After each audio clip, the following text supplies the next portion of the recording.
Bueno, primero de todo agradecer a la organización por haber montado este evento y por haber aceptado nuestro laboratorio. Es para nosotros un orgullo estar aquí. Eh, como comentaban, Kubernetes es un sistema que se está adoptando en todo tipo de empresas, desde startups, grandes empresas, pymes. Y, mm, y sí que es verdad que es fácil de montar o relativamente sencillo, pero es muy difícil llevar la producción con cierta seguridad. Vamos a empezar con las presentaciones. Yo soy Ángel Barrera. Como comentaban, trabajo en SciHub. Es una empresa italiana que se dedica a explotar Kubernetes. Y mi rol allí es ingeniero en el equipo de ingeniería de Kubernetes. Conmigo está Borja López, que es SRE o Platform Engineer en Aplástame, que es una compañía de WeThink. Y conmigo, finalmente, está también Jesús Marín, que trabaja como DevSecOps en Entelgy, en Innotec. Y tenía que mencionarlo, ¿no? Nosotros tres hemos estado trabajando conjuntamente en un gran proyecto en una empresa de telecomunicaciones y en la que montamos un clúster de Kubernetes de forma productiva y que salió bastante bien. Esto es lo que tenemos para hoy, en la agenda, ¿no? Primero vamos a comenzar con una breve explicación de qué es Kubernetes, cuáles son sus componentes, cómo funciona el networking y además los vectores de ataque tradicionales. Además de eso, pues vamos a introducir digamos, el cambio de paradigma que ha sufrido la tecnología o la capa de aplicación durante estos últimos años.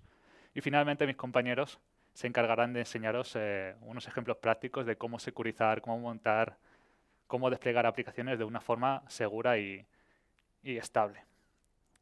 Vale, empezamos con Kubernetes. ¿Qué es Kubernetes? Kubernetes no es más que un sistema de orquestación de contenedores.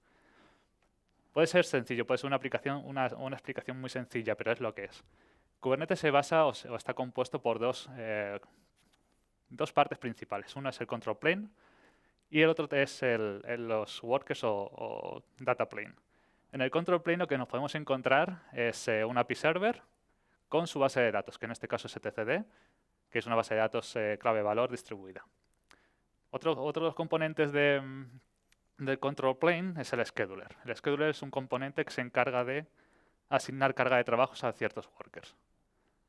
También tenemos los controller manager. Controller manager controlan ciertos componentes internos de Kubernetes, como la service account, los deployment, los pods, los secrets, etcétera, etcétera. Entre ellos, entre el control plane y los workers, se hablan de forma bidireccional, de modo que los workers con su componente kubelet expone una API que el control plane ataca o se comunica para saber cómo está el estado de los nodos, de las cargas de trabajo. Y de igual forma, el kubelet consulta al API server para saber qué cargas de trabajo tiene que lanzar en dicho nodo. Otro de los componentes que podemos ver en los workers es el kubeproxy. Kubeproxy es el encargado de establecer o configurar la red de todo el clúster en cada nodo. Por resumirlo, es el encargado de insertar, modificar y borrar entradas en el IP tables del nodo. Como hemos comentado, la comunicación es bidireccional, por lo tanto, pues, hay que securizarlo, toda la configuración de la red está cifrada, pero bueno, veremos los vectores de ataque más adelante. A bajo nivel, este es el diagrama de red que nos encontramos. Por lo general, Kubernetes funciona en base a interfaces. Una de estas interfaces es el Container Network Interface, que es la interfaz de red.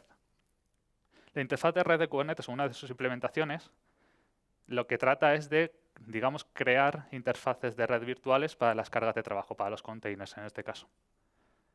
Esta implementación de red crea una interfaz de red virtual para cada container, se la asocia y en el host, desde el punto de vista del host, vemos una interfaz de red con un nombre concreto, que puede ser Kali 1, 2, 3, 4, pero desde el container, desde el punto de vista del container, vemos ETH0.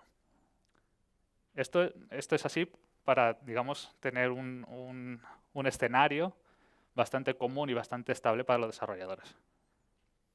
¿Cómo funciona la comunicación entre containers o pods que están alojados en el mismo nodo? Pues un paquete pasa desde el container A al container B a través de un bridge que se genera en el nodo. Y la comunicación no sale fuera del nodo. Mientras que si un pod A quiere comunicarse con un pod B que están en diferentes nodos, lo que hacen es pasar por el bridge el paquete, sale del host por la interfaz principal, entra al siguiente host por esa interfaz y sube para arriba a través del bridge. Este es un diagrama que me encanta y que lo hemos sacado de un libro que es Kubernetes Security, que lo edita O'Reilly y que está escrito por gente muy experta en seguridad de Kubernetes. Podemos ver los vectores de ataques típicos de un clúster. El principal, uno de los principales vectores de ataque es la base de datos, que expone dos API servers y además el storage de la base de datos, que tiene que estar bien securizado. Después tenemos los componentes de control plane. El control plane expone APIs y también tiene que estar bien securizado. Se puede hacer inyección, se puede intentar suplantar identidad y esto tiene que estar plenamente bien configurado con su CA y demás. Todo esto normalmente corre sobre una máquina virtual, que está corriendo sobre un host. Igualmente, todo esto tiene que estar bien securizado. Tenemos que tener un hipervisor bien actualizado y bien securizado. En los nodos workers, lo que nos encontramos de nuevo es un componente kubelet que expone una API, que igual tiene que estar securizado. Y lo más crítico de un worker no es los componentes de Kubernetes en sí mismos, sino que es las aplicaciones que desplegamos en él. Un clúster de Kubernetes es tan seguro como la aplicación que despliegas encima de ella. Es tan básico como esto. Es decir, no por tener un clúster de Kubernetes bien securizado va a ser seguro tu clúster. Si desplegamos una aplicación que tiene 20 años con 100 CVS críticos, pues va a estar comprometido seguramente tu clúster en menos que canto un gallo. Por lo tanto, lo que tenemos que evitar es, digamos, securizar todas las capas y no dejar de lado la capa de la aplicación, porque es una de las más críticas. ¿Cómo hemos llegado a este ecosistema de containerización? Partimos de un escenario, una metodología de trabajo en la que tenemos un entorno tradicional con sus hosts, su bare metal, instalamos un sistema operativo en él y después instalamos las aplicaciones. Hasta ahí todo normal, es lo que podemos hacer cada uno de nosotros en nuestras casas. Después pasamos a un entorno más de virtualización, incluso clustering de virtualización, en el que tenemos varios hosts, instalamos un hipervisor entre ellos, hacemos un clúster y podemos desplegar máquinas virtuales de una forma relativamente automatizada y con una API. Entre estos sistemas pues, podemos encontrar Proxmox, podemos encontrar VMware con vSphere y nos facilita o nos hace más sencillo el desarrollar aplicaciones portables. Pero en 2013 más o menos, Docker lanzó su producto estrella, que es Docker en este caso, en el cual revoluciona el empaquetado de las aplicaciones. Y con un container runtime somos capaces de encender estas aplicaciones en un tiempo ínfimo, incluso menor de un segundo. Cosa que con las máquinas virtuales era impensable. Una máquina virtual normalmente arranca en torno al minuto. Y esto al día de hoy es impensable para una aplicación. Lo que ha incentivado este tipo de entornos de containers es que las aplicaciones se puedan diseñar de una forma más escalable, más resiliente, en base a microservicios, usando arquitecturas modernas como CQRS, dado que la capacidad de escalado y de arranque de estas aplicaciones ha mejorado de forma infinita. Entonces pasamos de una infraestructura tradicional en el que tengo mis hosts que los tengo que cuidar, los tengo que actualizar, tengo que monitorizar uno a uno y van mutando conforme pasa el tiempo y es bastante estático, a una infraestructura que es totalmente inmutable, que si un container se muere se va a levantar y se va a levantar como estaba configurado inicialmente, que tengo que tratar, como comentaba, si se muere ya renacerá otro, tenemos que tratarlo como ganado, no como una mascota. Y esto hace que la infraestructura sea totalmente dinámica. Un container A puede estar viviendo en un host hoy y mañana estar viviendo en otro host. Todo esto hace que la infraestructura sea muy dinámica. Por lo tanto, el trato o el paradigma de gestión de infraestructura o de aplicaciones es totalmente diferente el de ayer al de hoy. Y sin más, vamos a la parte interesante, Jesús. Sí, muchas gracias. Bueno, vamos con una primera parte de los ejemplos prácticos en la que nos vamos a centrar en los componentes de Kubernetes y la configuración de Kubernetes. Vamos bastante al grano porque el tiempo es limitado y es mucho contenido. Entonces, bueno, en primer lugar tenemos lo que sería la configuración del kubelet. El kubelet tiene una combinación fatal, y es que, por un lado, tiene la autenticación deshabilitada y por otro lado escucha por todas las interfaces de red de la máquina donde esté instalado. Entonces eso es lo primero que deberíamos configurar. Se puede ver en el ejemplo en los dos primeros recuadros rojos. Kubelet solamente debería escuchar por la interfaz de red que corresponde a la comunicación interna del clúster. Por otro lado, desactivar la autenticación anónima. Esto no lo vamos a encontrar en más componentes. Y además desactivar la API de solo lectura. Esta es una API que en ningún caso va a llevar autenticación y podría arrojar a un atacante, dar a un atacante información sobre las cargas de trabajo que hay desplegadas en el clúster. La forma de deshabilitarlo sería en la configuración de kubelet poniendo el read-only port a 0. Además, bueno, está la cuestión de la rotación de certificados. Aquí no podemos decir que haya que activarla o desactivarla, sino que es algo que se tiene que valorar en cada escenario. Básicamente, kubelet utiliza un certificado para autenticarse contra la API de Kubernetes y realizar ciertas operaciones. Este certificado bien puede ser emitido por la propia API de Kubernetes, en cuyo caso, lógicamente, Kubernetes tendrá que tener control sobre la autoridad de certificación que va a emitir este certificado. Habrá momentos entornos en los que por la criticidad del clúster o de las cargas de trabajo del clúster no queramos dar control a Kubernetes de esta PKI. Es en ese caso en el que tendremos que desactivar la renovación automática de certificados y tendrá que convertirse en un proceso manual. El segundo componente es la base de datos, LTCD. Expone dos APIs. Una API para realizar, digamos, las operaciones como usuario, poder consultar los datos, insertar datos. Y expone otra API para la comunicación entre diferentes nodos de etcd, ya que es una base de datos distribuida. Por defecto, estas dos APIs están securizadas con TLS, pero ofrecen literalmente todos los Cipher Suite disponibles. Entonces será necesario que indiquemos en su configuración el conjunto de Cipher Suite que creamos de confianza. Esto es lo que vemos en el primer recuadro de esta presentación. También deberemos deshabilitar el uso de certificados autofirmados, tanto para esta API pública como para la comunicación entre nodos. Y por supuesto, al deshabilitar esto, tendremos que modificar más opciones de las que vienen en la zona más abajo de la configuración. Básicamente, apuntar a los certificados correctos, a las cadenas de confianza correctas. El tercer componente que tendremos que configurar es el API Server. Bueno, lo primero de todo es la autorización. Por defecto, va a permitir todo, va a autorizar cualquier operación. La recomendación, sin entrar mucho en esto, ya que dedicaremos un apartado solamente a autenticación y autorización, es poner primero el modo node para autorizar las operaciones entre nodos del clúster. Y luego RBAC, que es la autorización basada en roles, y es la que se utilizará para las cuentas de servicio y las cuentas de usuario. Por otro lado, tenemos los Admission Controller.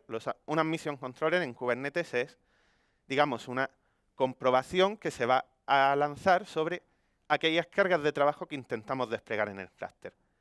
Hay Admission Controller que solamente validan y hay otros Admission Controllers que además de validar realizan modificaciones.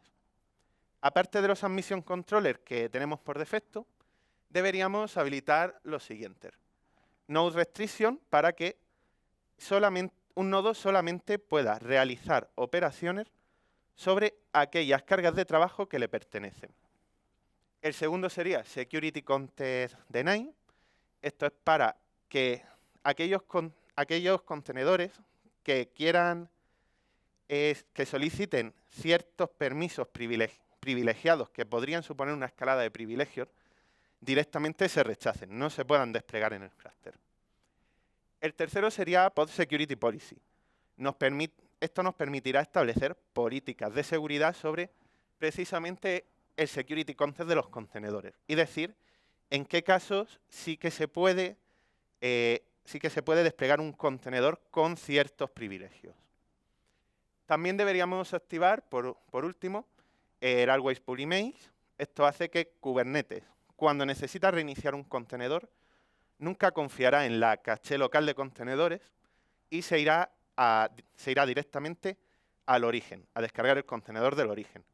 Esto evita un ataque muy típico, que es el de me introduzco en un nodo del clúster, enveneno la caché local, pongo un contenedor malicioso en la caché local y cuando el contenedor se reinicia, se utiliza el de la caché local y ya estamos cargando este código malicioso. Ahora paso el control a Borja, que va a hablarnos de la parte de autenticación y autorización. Muchas gracias, Jesús. Vale, pues en Kubernetes tenemos varios tipos de autenticación. Tenemos, por ejemplo, la parte de certificado cliente. Se activa usando el flag que podéis ver en pantalla. En ese archivo lo que vamos a meter es una o varias autoridades certificadoras para validar nuestro certificado cliente. Para generar el certificado cliente, lo que debemos de generar es una private key y un CSR. Podemos directamente mandarlo a nuestra PKI y obtener el certificado, o podemos darle el acceso a Kubernetes con un objeto de Certification Request para que nos lo apruebe el propio Kubernetes y podamos acceder al clúster con nuestro certificado. El siguiente método de autenticación es el Static Token File. Como podéis ver en la imagen, se activa con el flag TokenOutFile.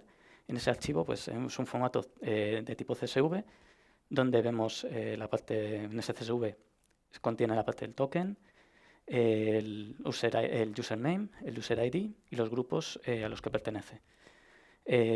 Si queremos modificar este Static Token File, debemos de reiniciar el API Server. El siguiente método de autenticación es la parte de Bootstrap Token. Se activa usando el flag Enable Bootstrap Token Auth. Esta parte pues, lo que nos permite es, normalmente se usa para generar el nuevo clúster o para añadir nodos a un clúster ya existente. Este token normalmente convive en un secreto dentro de kubesystem y suele tener una fecha de expiración. El token cleaner controller se encarga de gestionar estos tokens y de eliminarlos cuando realmente expiran. Luego tenemos la parte de autenticación por webhook. Tenemos varios flags para configurarlo. En ese config file que podéis ver, en el flag de config file, deberemos meter el servidor remoto al que vaya a consultar junto con la CA para verificar. Es un estilo kubeconfig prácticamente. ¿Cómo funciona? Pues realmente yo hago una petición de autenticación contra el API Server con un token. Ese token realmente no lo valida el propio API Server, sino que delega en ese servidor, le manda una petición HTTP POST conteniendo ese token, y entonces el servidor de autenticación en el que hemos delegado la autenticación, pues realmente puede responder al API Server si ese token es válido o no. Si es válido, pues responderá con una serie de campos para que el propio API Server pueda configurar el nombre de usuario, los grupos a los que pertenece, etc. Los siguientes flags, pues el cache.ttl es para cachear las decisiones de autenticación, y la versión, pues como todo objeto dentro de Kubernetes está versionado, esto también está versionado. Podemos elegir qué tipo de versión, si es V1 Beta 1 o V1. Por defecto es V1 Beta 1. Luego tenemos la autenticación anónima. Realmente está desactivada por defecto y no debemos de usarla nunca. Ahora pasamos a la parte de autenticación IDC, que es la más usada dentro de Kubernetes. Como podéis ver arriba, son los flags que debemos de añadir, aunque hay una gran cantidad de flags. Por ejemplo, es como añadir la parte de IDC con DEX.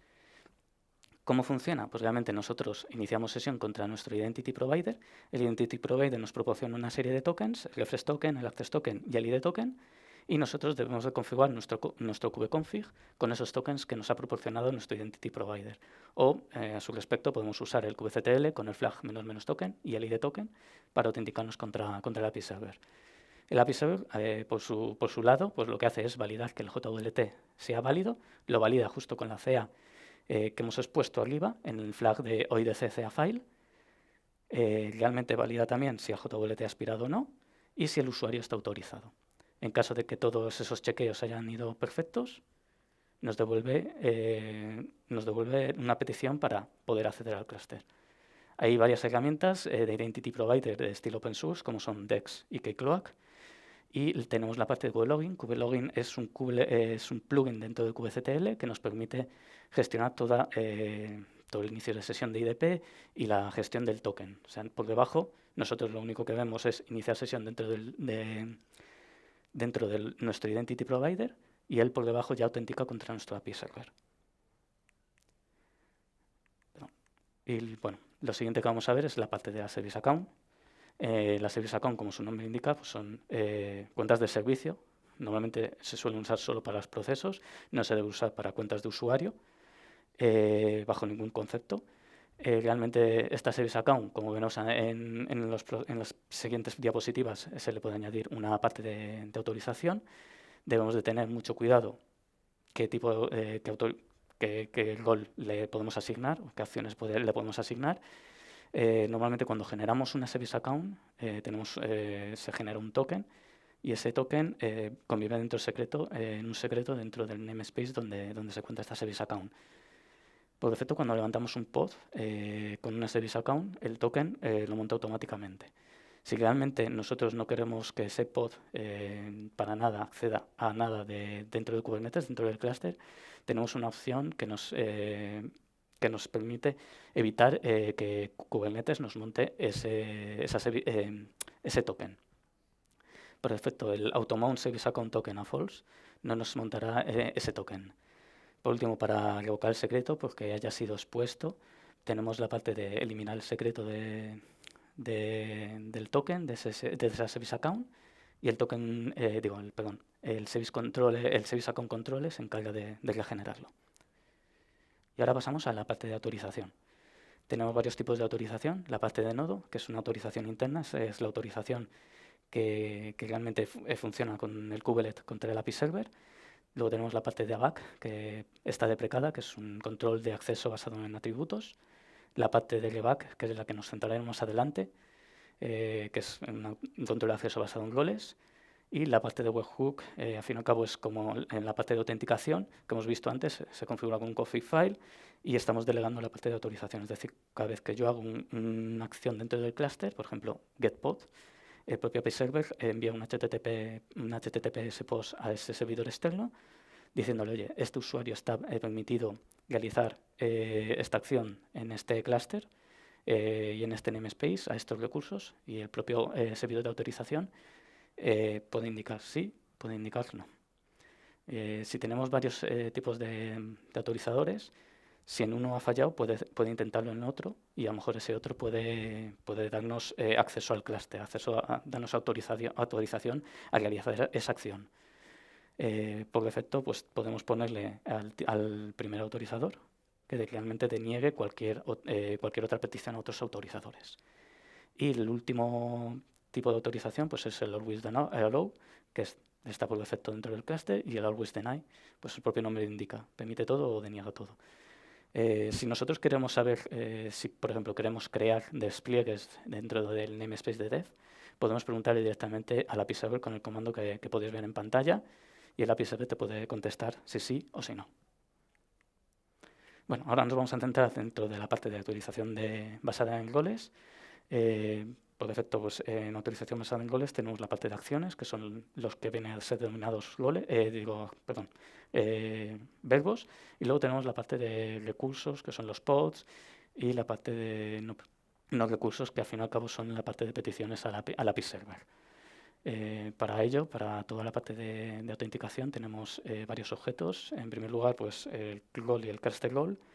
Goal, al fin y al cabo, estos dos objetos pues, nos permiten gestionar las acciones que podemos llevar a cabo dentro de nuestro clúster. El goal nos permite gestionar todas las acciones que se pueden dar dentro del namespace, y el cluster goal pues, es más a nivel global dentro del clúster. Por su lado, para añadirlos a un usuario o a una service account o a un grupo, tenemos la parte del goal binding y cluster goal binding. Goal binding, como podéis ver en la imagen, se puede añadir a una service account, a un grupo, a un usuario, a un goal y a un cluster goal para realizar esas acciones. Un cluster goal solo estaríamos limitados a ese namespace, ya que el goal binding solo nos permite gestionar ese usuario, esas acciones dentro del propio namespace. Luego la parte, por otro lado, el cluster goal binding, lo que nos permite es añadirlo, pues, como siempre, se service account, un grupo y un usuario, y el cluster goal y un cluster goal para realizar las acciones a nivel del clúster. Lo que no podemos añadirlo es a un goal, realmente porque el goal está limitado a un namespace y el cluster goal binding es más global a nivel de clúster. Luego, por su lado, tenemos la parte de aggregated cluster goal, que lo que nos permite es combinar uno o varios cluster goal en uno solo mediante un selector. Y aquí tenemos una serie de ejemplos muy sencillitos.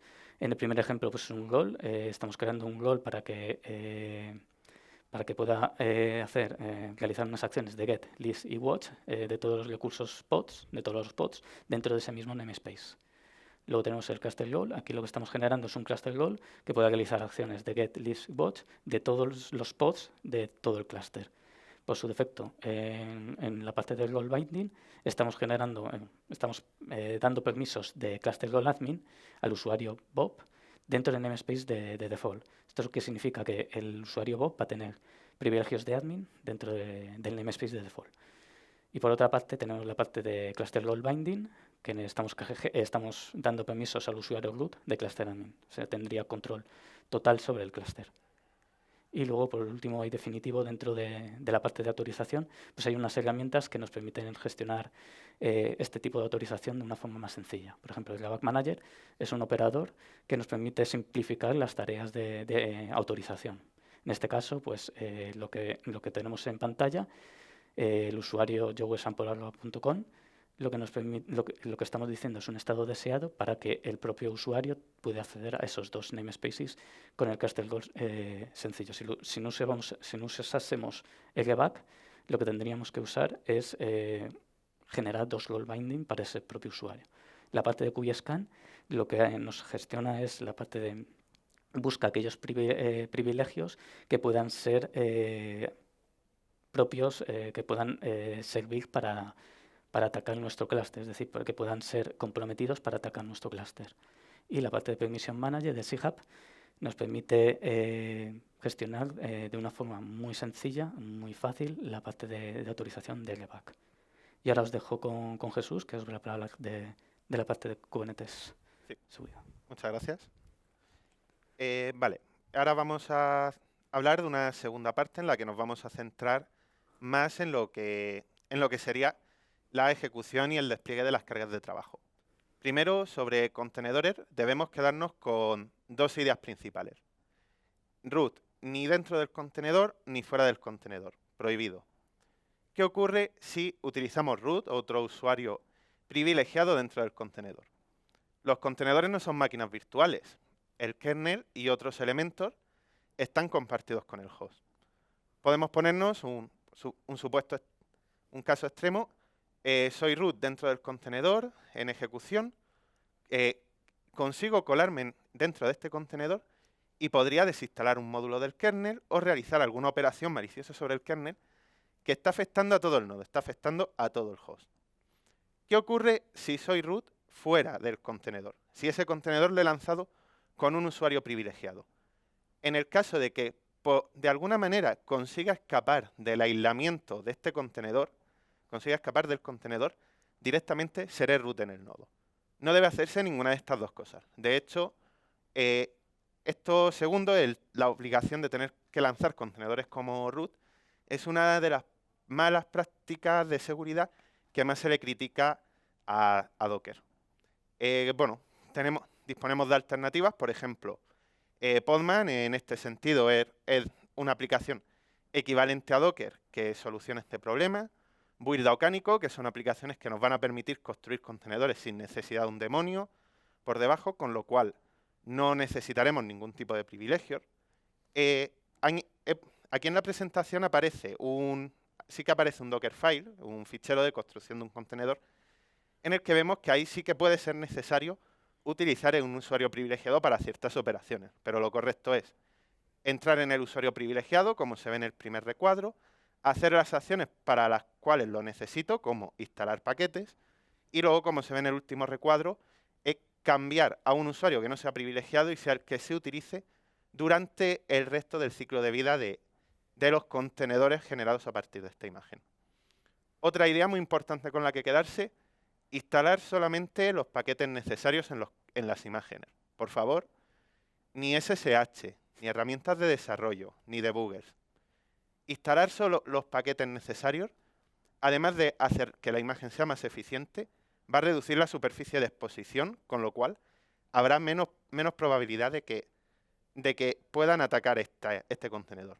De hecho, si son pocos paquetes, los puedo controlar fácilmente.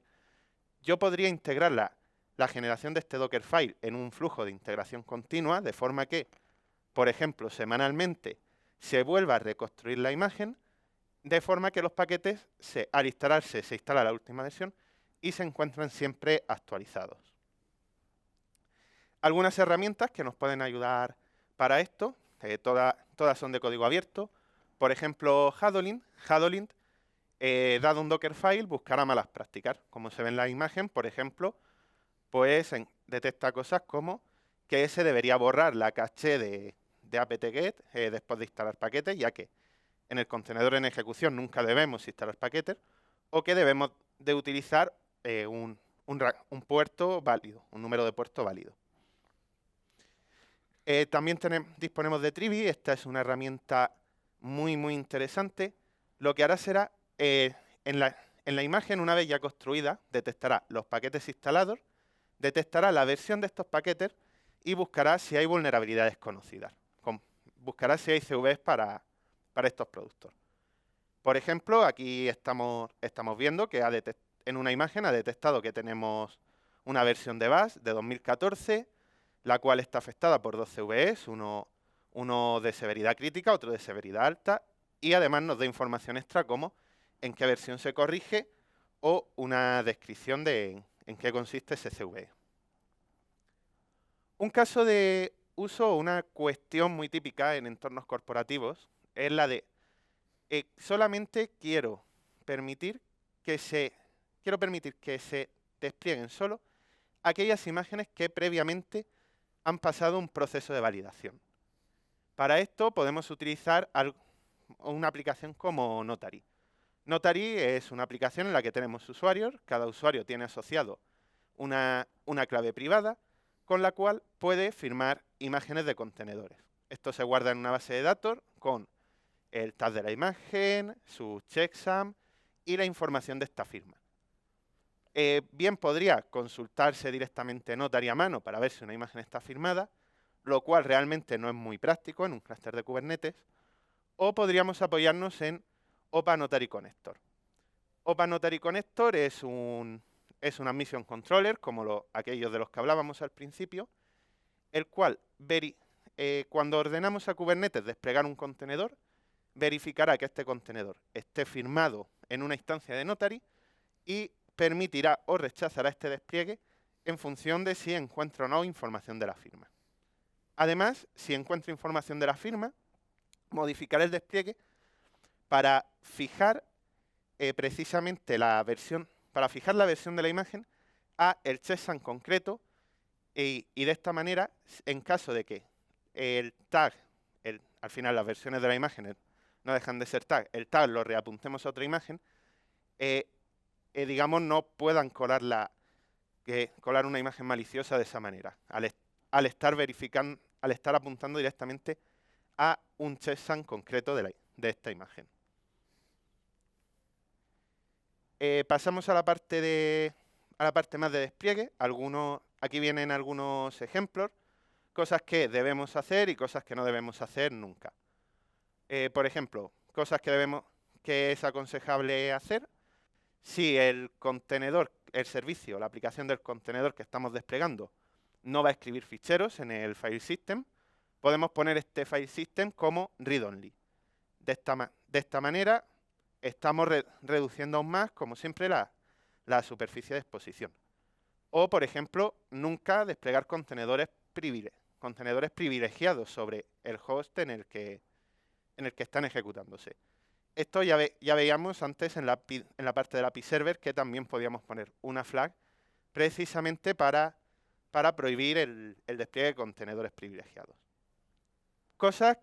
Ejemplos de cosas que no debemos hacer nunca. Y por desgracia se hacen más de lo debido.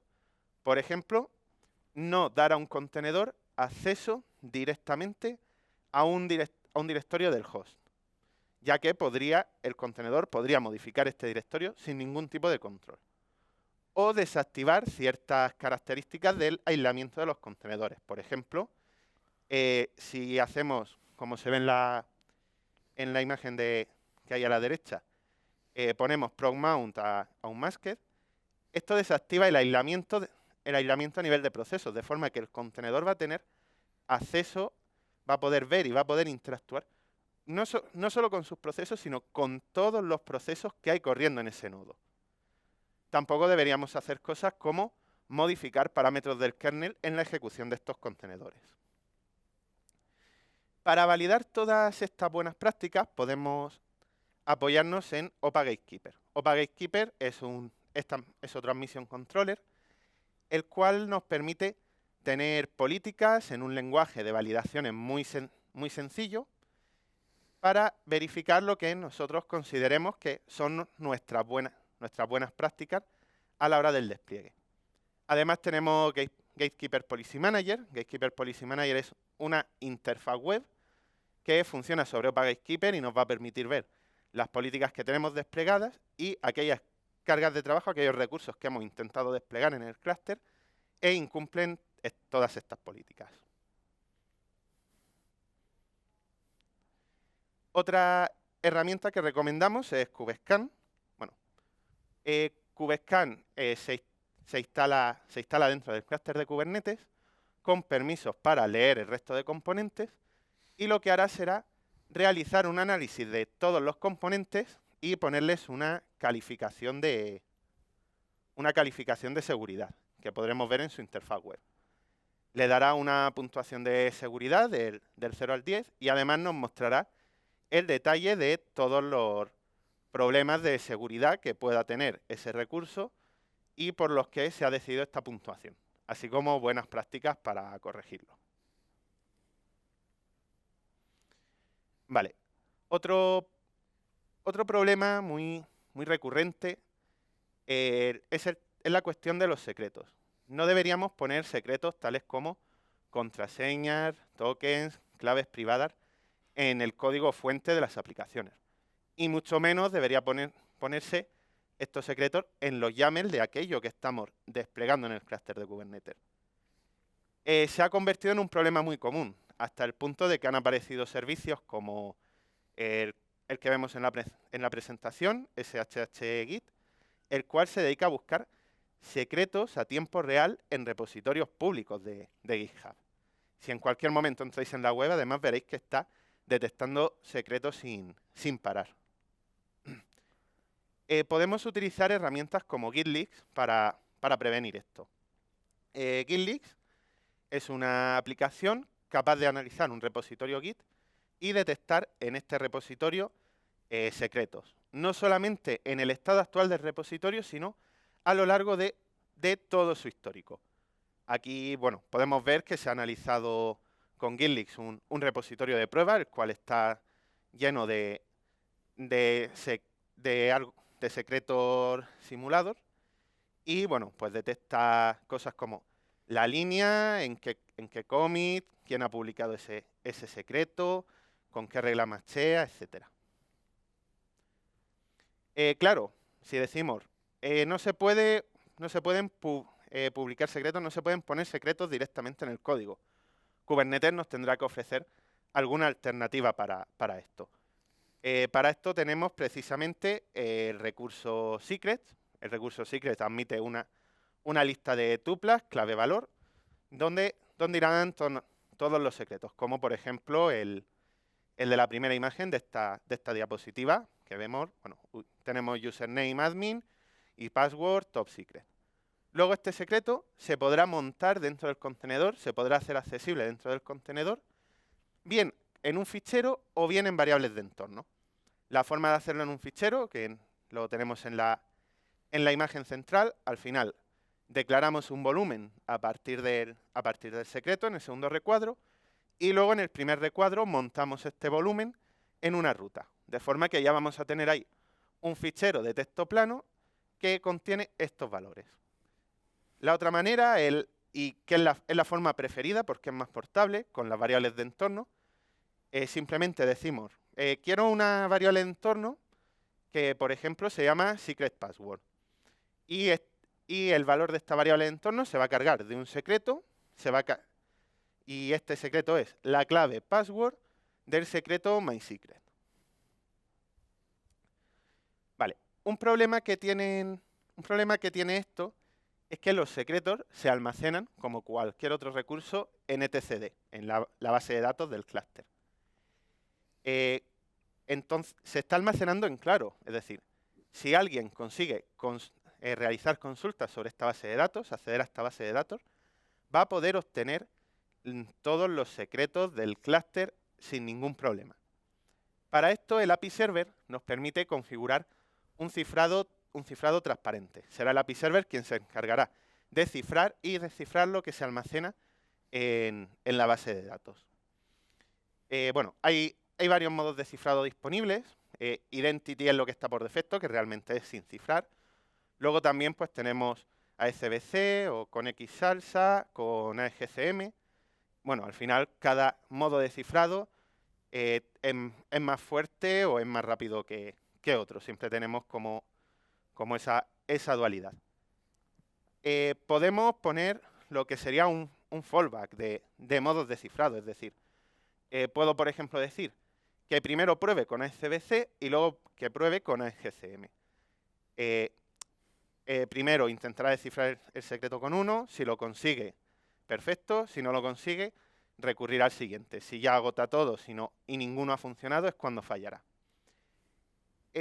Para configurar esto, precisamente en el fichero de configuración del API Server, el Encryption Configuration que vemos a la izquierda, tenemos que poner cuál es la clave privada que se va a usar para cifrado. Esto no va a ser admisible, va a ser admisible en muchos casos porque tendremos un bastionado adecuado del máster, de la máquina del control plane, pero sí es verdad que habrá entornos, por la criticidad de las cargas de trabajo, de los datos que hay en el clúster, etcétera, en los cuales no es admisible y necesitamos llegar un paso más allá. Para esto, Kubernetes nos ofrece la opción del KMS. ¿Qué es esto? Bien, podemos utilizar un Key Management System de un proveedor de nube pública, es bastante típico, o bien en la web de Kubernetes, en el enlace que vemos abajo, tienen la definición de la API que deberíamos cumplir si queremos implementar nuestro propio conector. Esto nos permite implementar conectores propios para que se utilice para el cifrado, por ejemplo, un KMS propio o el HSM corporativo o similar. Una idea muy importante con la que debemos quedarnos es que tener permisos para crear pods en Kubernetes es prácticamente lo mismo que tener permisos para leer secretos en el namespace de ese pod. Hay dos maneras en las que realmente, teniendo permisos para crear pods, se pueden escalar privilegios. Yo podría llegar a crear un pod, el cual se ejecuta con una service account que tiene más permisos que yo. Además, que se monte dentro del pod, como enseñaba Borja, el secreto, el token de esta service account. Entonces entro al pod, obtengo el token y hago llamadas directamente a la API de Kubernetes ya con los permisos de esta Service Account. Y ahí he conseguido la escalada de privilegios. O bien simplemente ejecuto el pod con una Service Account, no necesariamente con más privilegios que yo, pero que tenga permisos para leer secretos. Y lo mismo, accediendo al token de esta Service Account, voy a poder dedicarme a leer los secretos que haya en NSNM Space, incluido los tokens de otras cuentas.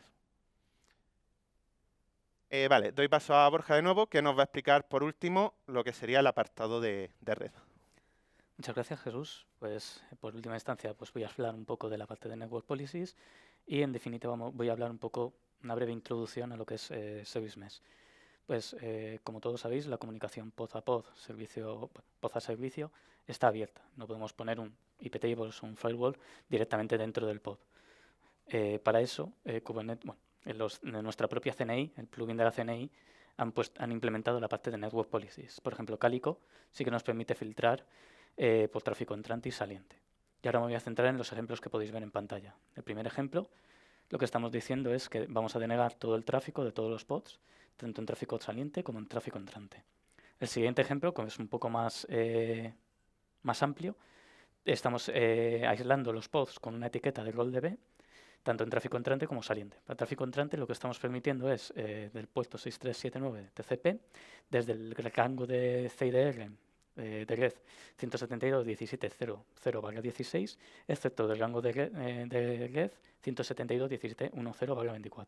A todos los pods y a todos los pods con una etiqueta, a todos los pods del namespace con una etiqueta Project My Project y a todos los pods dentro de su mismo namespace con una etiqueta Role Frontend.